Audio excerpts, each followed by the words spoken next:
All right, ladies and gentlemen, entrepreneur, aviator, astronaut, Jared Isaacman, and Dr. Sian Proctor.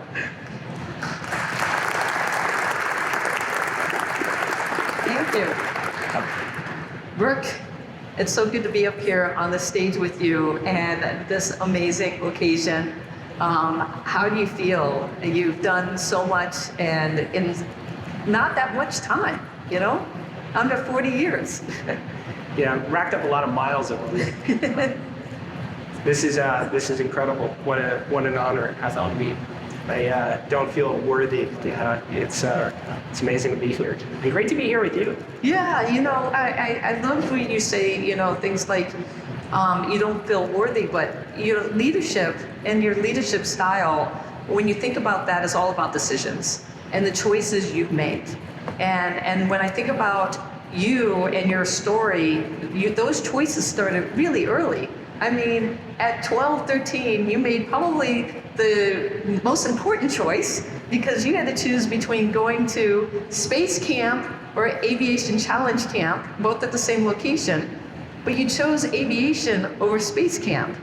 Why? Do you remember why? Yeah, so first of all, rewind the clock even earlier, probably at 5 years old, and it's like 2 movies in my life led me in this direction, right? First, Top Gun. Yeah. We all get this. And then the other was Space Camp, right? So you watch this movie and it's like, wait, all I have to do is go to space camp and then there's a good chance this robot's gonna launch me into orbit. So went to space camp, like you said, at 12, 13, but I did choose the aviation challenge side. And I think that was just realizing at that point that, you know, aviation is obtainable. Like this is something that can be part of my life, but obviously spaceflight is, you know, better chance of getting struck by lightning. So that's why I went to the aviation challenge side. It was an incredible experience. So did you think that you wanted to be a pilot and flying was going to be a part of your life at that age? Absolutely. I mean, I built my first computer so I could play Falcon 3.0. I mean, this is, I don't know how you can, like you watch Top Gun as a kid and you're like, that is probably one of the coolest things you can do in life. And yeah, I mean, I wound up on this business track at a pretty young age at 16, and you know, that kind of distracted me a little bit from my aviation interest for some period of time. But after a couple of years of waking up on my keyboard, I was like, I need something more in my life, and went right back to aviation. And you know, 20 years later, I never slowed down with it. Well, you know, you have this, I can do this perspective that came early, because at 16, most of us would be like, I can go off and start my own company. I can do this. And then if you look at the things that you've done, yeah, you know, like you're saying, in your 20s, you woke up and you're like, I need to go back to aviation. But you didn't just go back to aviation. You're like, I'm going to become a fighter pilot. I'm going to become a formation fighter pilot. One of the toughest things to do. And with this, I can do this perspective. Did you ever have doubts like, oh no, there's no way I can do that? Because you go forward with such clarity. Yeah, well, maybe we didn't all leave high school at 16, but I think most of us hated high school, and that, at least that was my motivating factor. So I had a lot of older brothers and sisters, and I wasn't thrilled with having to raise my hand to go use the bathroom in high school. So I left and wanted to do something else. But I do think that.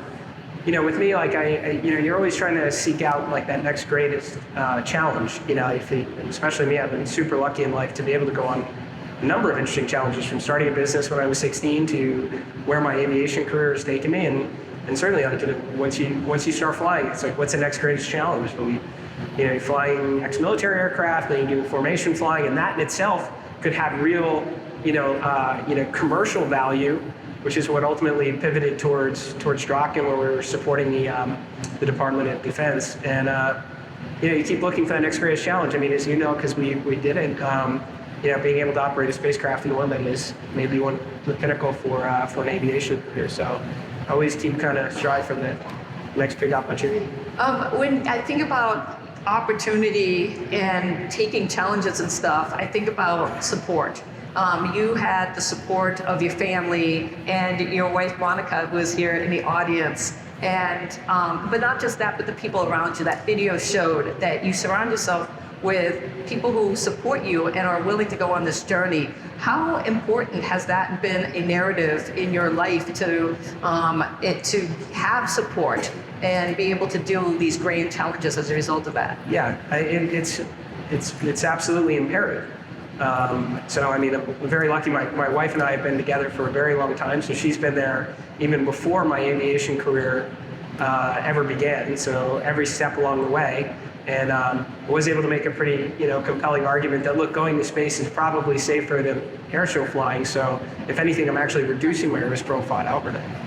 She was totally on board with it. But I mean, even beyond just family support, like you said, been surrounded by some incredible individuals, and without them, never would have achieved anywhere close to the heights that I have, and from a business perspective or throughout the aviation career. And I mean, as you know, when it comes to our mission to space, I mean, we benefited from the hard work for 20 years of 10,000 incredible people at SpaceX, thousands of people before that at NASA that we're able to even make this remotely possible for a commercial mission to orbit. So it takes a lot of people.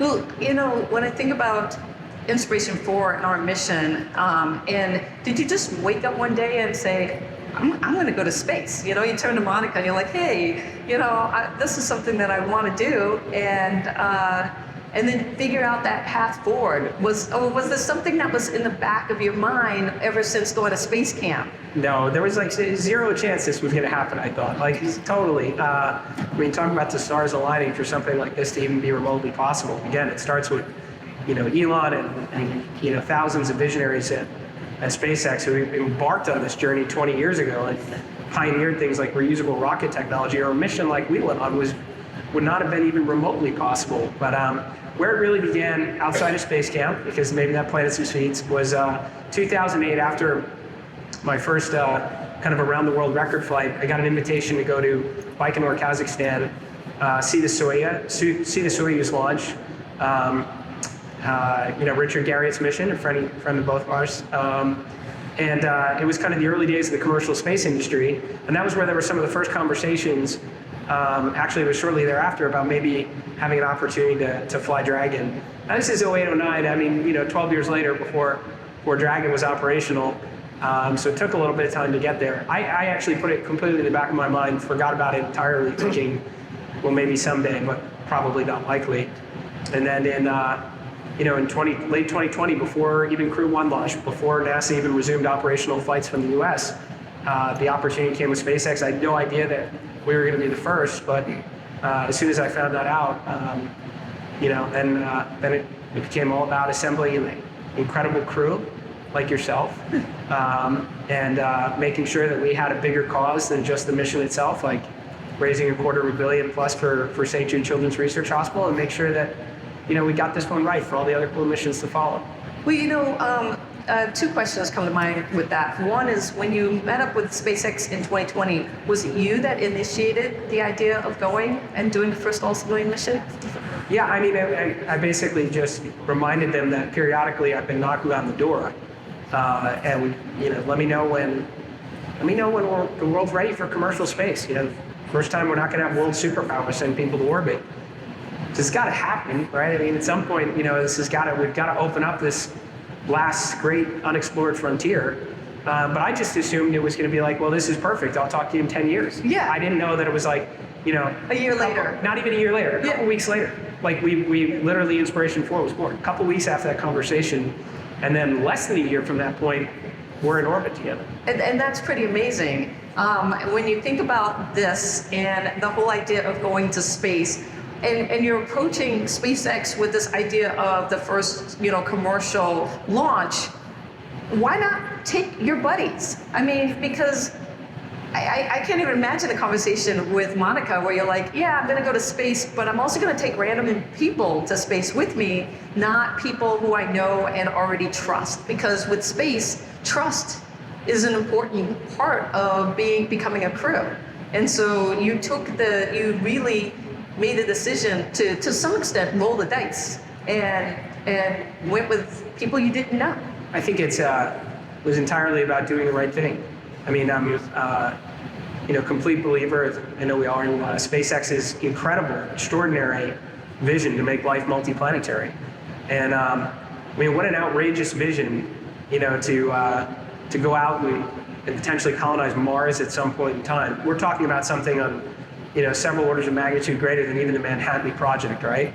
And even with a leader behind it, who has more resources than any other human being in the world, it's going to take so much more than that, like 10x that, right?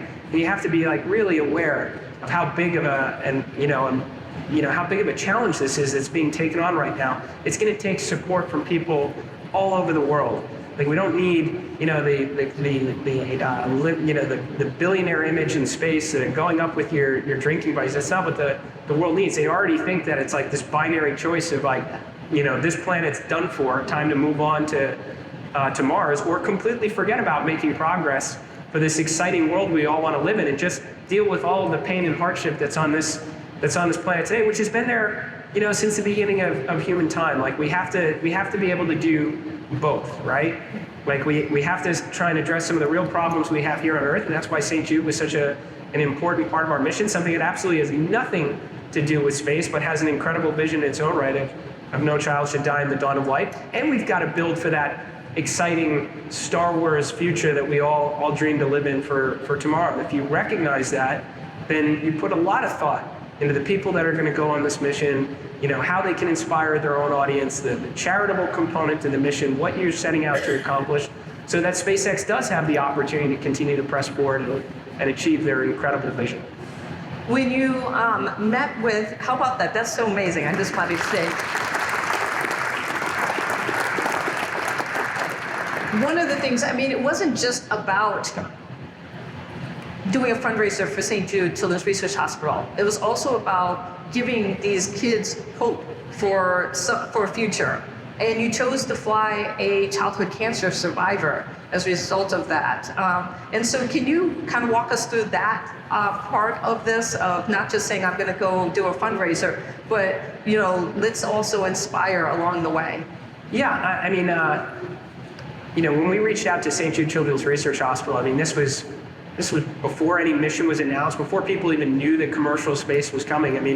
You call a children's hospital and say, we have this, idea to raise a lot of funds, and it's going to involve sending people into space. Like, you'd think you'd hear a dial tone, like it just, I was so impressed with how St. Jude mobilized so many resources inside the organization before, again, any of this was ever announced. They got 100% behind it.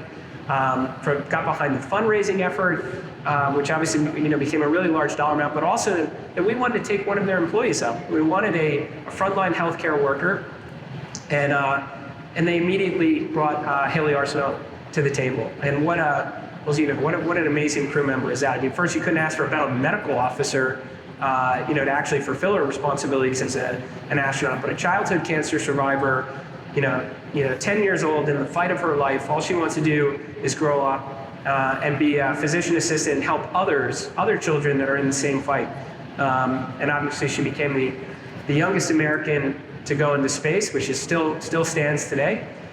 First childhood cancer survivor, first with a prosthesis, and I think she's inspired so many people, just as you have on that mission, to look up and maybe want to do things in life that they never thought were possible, maybe have absolutely nothing to do with space, but teaches people to overcome adversity and never give up, and just awesome human being. Like, I'm super lucky to have such an incredible crew on Inspiration4. Well, speaking of that, the other two seats were contests. Mm-hmm. And so that means that you have the chance of getting somebody, a random person that you really might not like and want to go to space with you. Did that thought ever occur to you, that you might end up with somebody who you're just like, wow, how am I ever going to get 3 days in space with this person? Well, I also knew that, SpaceX has some screening criteria. They, unlike, throughout everyone who's gone into orbit up till now, health and psychological screening has been like, how do I take 1 million candidates and narrow it down to, a handful? Of SpaceX mindset is the exact opposite of that, which is like, how do we get more people into space? But I also knew that there was going to be a process they were going to go through and make sure that anyone who was going to go up was going to be, really awesome contributor, and I had no doubt we were going to get along really well. Whew, made the cut. Yeah. But when I think about the Zoom call, so Jared, I get on a Zoom. I didn't know that I'd won the prosperity seat. and I see you there, and you immediately congratulate me on being selected. But the next thing that you said to me kind of still blows me away is that you said, I also want you to be my mission pilot. And in my mind, I was thinking, does he know I've only flown a Cessna 172? But you had the confidence in thinking that this is a person that I want to be in that right seat next to me. And so can you share, like, what were you thinking there in that decision? Well, I already knew your background at that point in time. And then for those not familiar with Dr. Proctor here, call sign Leo,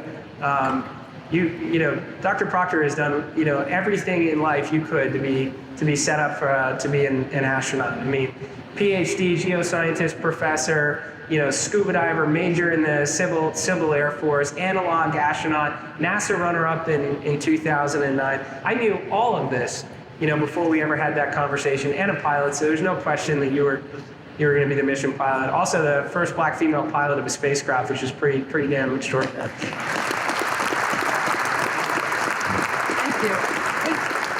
I don't know if you realize just how much you change people's lives. And that's one of the reasons why you're being recognized here, because you're so humble in the things that you do. But what I want to share with you that a lot of people might not know just listening to our conversation is that you're one of the funniest people I know. And he's got this amazing sense of humor. and we would be training, and one of the things about going to SpaceX and we're in the sim and we're doing all these things, but you made us feel so comfortable and so like at ease because of your humor. So was stand-up comedian ever in the possible realm of career choices? No, wasn't.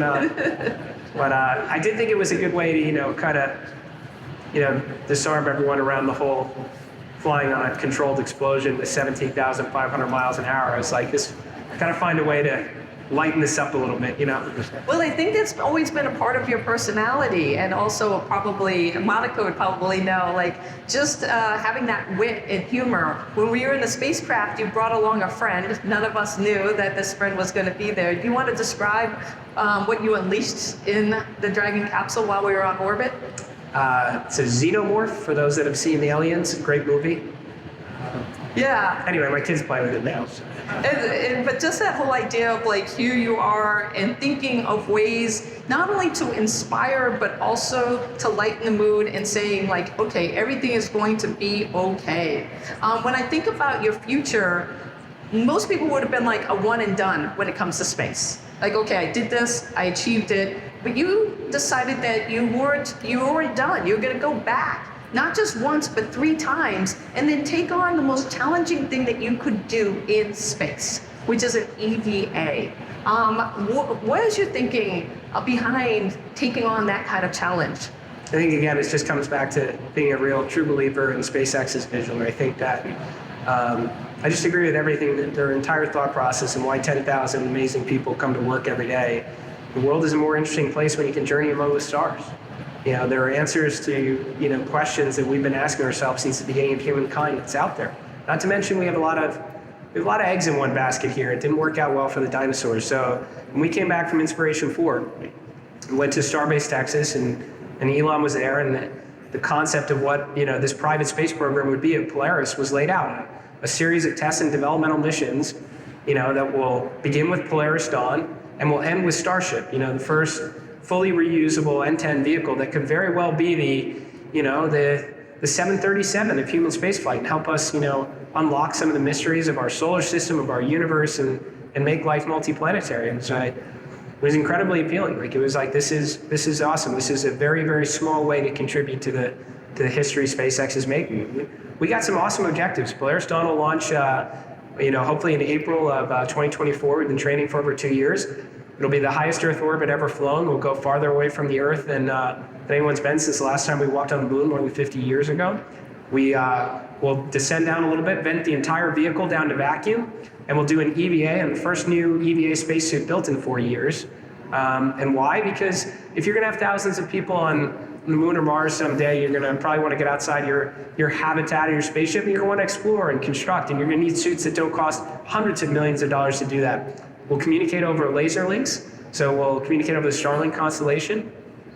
Because someday you're going to have hundreds or thousands of starships in low Earth orbit and cislunar orbit, and you're going to need to rely on communication methods more than just the legacy ground stations and TDRS satellites. And we've got 5 days of science and research, so we'll get that mission done. Polaris 2 might very well be a rendezvous and boost of Hubble, which would be awesome to keep that exploration asset going. And so the 3rd mission, probably many years from now, we'll take Starship on its shakedown cruise, which is pretty awesome to think about. Okay, one last question. Moon or Mars? If you could put boots on one of the surfaces, which one do you choose and why? It's got to be Mars, because then everybody will start thinking about the next planet we got to get to. Thank you. Thank you so much, everybody. Thank you.